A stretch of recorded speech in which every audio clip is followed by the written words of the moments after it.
Эрүүл мэндийн сайдын 2017 оны А-дараа 472 дугаар тушаал, Орхон аймгийн засаг даргын 2018 оны А-дараа 126 дугаар захирамжийн дагуу жил бүр эрүүл мэндийг дэмжигч байгууллагуудыг шалгаруулдаг. Тэгвэл 2025 оны хувьд эрүүл мэндийг дэмжигч байгууллагын 1, 2, 3 дугаар зэрэгт шалгарах хүсэлтийг 13 байгууллага өгсөн байна. Манай баяжуулах үйлдвэр ихэд ажлын байрны төр амрах байр гэдэг тэр дуу чимээтэй орчноос бүх өрөөг ингэж гаргаа зориултын өрөөг тусгаарлаа төр ажлын байрыг ингээд шинээр 5 тийм ажлын байр хийсэн байна. Манай аж ахуй үйлчилгээний цэг гэхэд албан газруудад жишг болох уцаар жишээ үлгэр жишээ үзүүлэхээр нь хүүхдээ хүлээж байгаа ээжүүдийг хүүхдтэйгээ саатуулах ээжигээ аавыгаа хүлээж байгаа хүүхдийг саатуулах хүүхдийн өрөө эднэр гих зэрэг юм хийж маш амжилттайгаар яг л өөр хажтынхаа төлөө өөр хажтынхаа эрүүл мэндийн төлөө олон ажлуудыг хийсэн байна. Мөн ус хангамжийн цех энэ жил 3 дугаар зэрэглээ хангасан гэдгээ шалгуур үзүүлэлтээр орсон байгаа. Ус хангамжийн цех бол маш олон төсөл хөтөлбөрүүдийг хариуцсан нэмж бурмаагийн санаачлагаар олон төсөл хийсэн. Жишээ нь гэхээр 15 ажилтнаа тамхинаас гаргана гэдэг бол энэ их том тамхинаас гарах төсөл бол 6-8 сар явагддаг. Энэ 15 хүнтэй жилж тамхинаас гаргаад 20 хүн тамхиныхаа хэрэглээг өнөөдрийн байдлаар одоо 60% бууруулсан ингээд явж байгаа төсөл байна. Энэ бол маш сайн төсөл. За манай байгууллага нь одоо Орхон аймгийнхаа бүх насны иргэдэд насан туршдаа суралцах боловсролын үйлчилгээ хүргэдэг төрийн байгууллага байгаа. Нийтдээ бүх хүн маань одоо насны үйлчлэлээр нь хүүхдийн өөрчлөлийг дэмжсэн одоо шатар, гитар, урлан бүтээх, компьютерийн сургалт, англи хэлний сургалтууд, за үндэсний бичгийн одоо анхан дунд гүнзгий шатны сургалтууд, Реутга ерөнхий боловсролын сургуулийн хүүхдүүдэд чиглэсэн үндэсний бичгийн одоо хоцрогдол арилгах сургалтууд байна. Мөн төрийн албан хаагчдыг одоо компьютерт бичих, ажлын байран дээрээ суралцах, дэмжлэг үзүүлэх энэ чиглэлийн сургалтууд байна.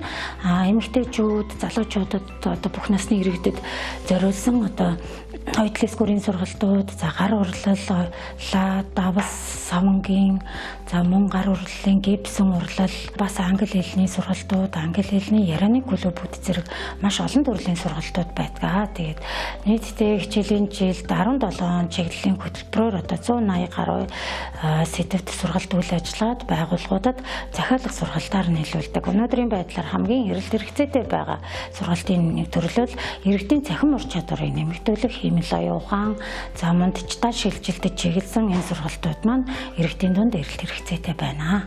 Эрүүл мэндийг дэмжих байгууллагыг шалгаруулахдаа эрүүл мэндийг дэмжих бодлого, эрүүл мэндийг дэмжих орчин, эрүүл мэндийг дэмжихэд хамт олонны оролцоо ба хувь хүний зан үйлийн өөрчлөлт, эрүүл мэнд ба нийгмийн үйлчилгээ гэсэн шалгуур үзүүлэлтээр 3 зэргийн хүрээнд шалгаруулдаг. Тэгвэл энэ оны хувьд дэмжигч байгууллагаар шалгарах хүсэлт өгсөн 13 байгууллагаас шинээр буюу 3 дугаар зэрэглэлд 4 байгууллага, зэрэглэл ахиулах буюу 2 дугаар зэрэглэлд 3 байгууллага, 1-р зэрэглэлд 2 байгууллага тус шалгарсан байна.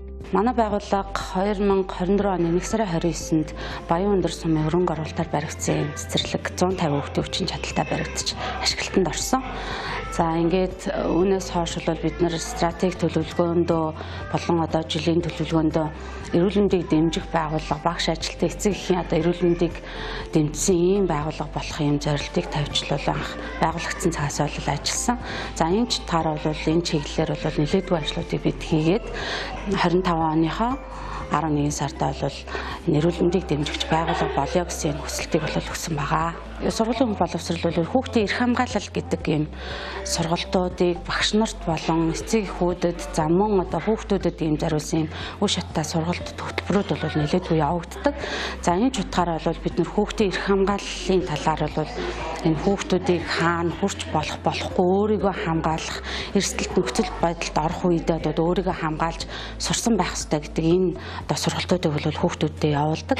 За ингээд одоо манай одоо завсарлагын цаг буюу одоо өдөр тутамдаа 10 цагаас бол завсарлагын цаг явагддаг. За энэ сургалттай уялдуулаад энэ завсарлагын цагийг энэ нөгөө хүүхэд олгон өөрийн хурж болохгүй эсгүүдээ бол хөдөлгөөнтэй энэ дууг бол хүүхдүүдтэй 10 сараас эхлээд заасан. Тэгээ одоо хүүхдүүд маань бол 2 настайгаас эхлээд 5 настай бүх хүүхдүүд маань бол сурсан байгаа.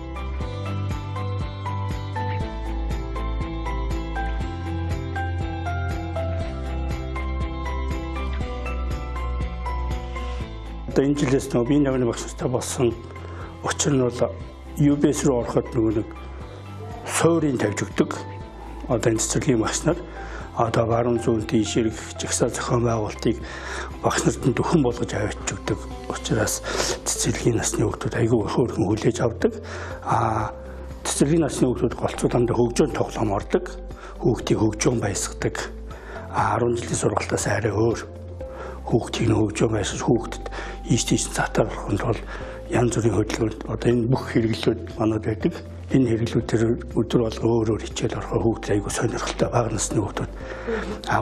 Бүр бага ангийн хүүхдүүд болохоор одоо зурагтай бид нар харьцуултай харьцсан. Гэхдээ бага насны хүүхдүүдийн зурагтай биш хөдөлгөөнд тоглоомоор саатуулах одоо өсөж цайрайлахаас ахуулаад энэ чинь 4 бүлэгтэй байдаг шүү дээ. Бэлтгэл ахлах, дунд баг гэдэг. Бэлтгэл ахлахуд арай жоохон сургуулийн насны хүүхдүүдийн дасгалыг дөхөм дасгал хийлгэж өгдөг. Бага насны дунд баг хоёрт бол бүр арай нэг хүүхдийн ивийг олуулах одоо баруун зүүнээ ялах тийм дөхөм дасгалууд ордог. Эрүүл мэндийг дэмжигч байгууллагад шинээр шалгарах хүсэлт эрүүлсэн байгууллагын хувьд эрүүл мэндийг дэмжигч байгууллага болох зорилтыг тавьж урт хугацаанд хэрэгжүүлсний үр дүнд биелэлээ олж байгаа бөгөөд байгууллага тус бүр өөрийн онцлог хэв шинж эрүүл мэндийг дэмжих дадлыг хэвшүүлсэн байсан юм а. Мөн тэдний зүгээс хувь хүний эрүүл мэндэнд байгууллагын эрүүл мэндтэй салшгүй холбоотой гэдгийг хэлж байлаа.